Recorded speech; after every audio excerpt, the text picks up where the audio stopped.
দেশের তৈরি পোশাক মালিকদের শীর্ষ সংগঠন বিজিএমইএ এর দ্বিবার্ষিক নির্বাচনে ঢাকা ও চট্টগ্রামে একযোগে চলছে ভোট গ্রহণ। চট্টগ্রামে সকাল ৮টা থেকে ভোট গ্রহণ শুরু হয় রেডিসন ব্লু হোটেলে। এতে চট্টগ্রাম অঞ্চলের ৩০৩ জন ভোটার তাদের ভোটাধিকার প্রয়োগ করছেন। নির্বাচনে সারা দেশে মোট ৩৫ জন পরিচালক নির্বাচিত হবেন, যেখানে চট্টগ্রাম থেকে হবেন ৯ জন। পরবর্তীতে নির্বাচিত পরিচালকদের মধ্য থেকে প্রথম সহসভাপতি, সহসভাপতি পদ এবং ৭ জন পরিচালক থাকবেন চট্টগ্রামের। নির্বাচনে সম্মিলিত পরিষদ ও ফোরাম প্রধান এই দুই প্যানেলে প্রতিদ্বন্দ্বিতা হচ্ছে। ভোট চলবে বিকেল ৫টা পর্যন্ত। টার্গেট আমরা চট্টগ্রাম থেকে যত বেশি রপ্তানি বাড়াতে পারি এবং আমাদের আবার আগের মতন ব্যাকে আসতে হবে। এগুলোকে আমরা সামনের দিকে এগিয়ে নেওয়ার জন্য কাজ করব।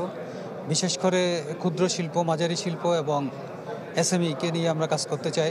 ফোরামের প্রাইমারি অবজেক্টিভ হলো যে অ্যাকাউন্টেবিলিটি, ট্রান্সপারেন্সি, স্বচ্ছতা, জবাবদিহিতা, যেটা আমাদের মনে হচ্ছে আমাদের বিজিএমইতে হারিয়ে গেছে। সব কিছুতে আমরা স্পষ্ট করে জানি এবং আমরা বুঝি কীভাবে করে, কারণ আমরা অলরেডি পরীক্ষিত। আমরা অনেক বছর ধরে বিজিএমই চালিয়ে এসেছি এবং সামনে বিজিএমই কীভাবে চালাতে হয় আমরা মোটামুটি আমাদের একটা ওই অভিজ্ঞতাটাকে কাজে লাগাতে চাই।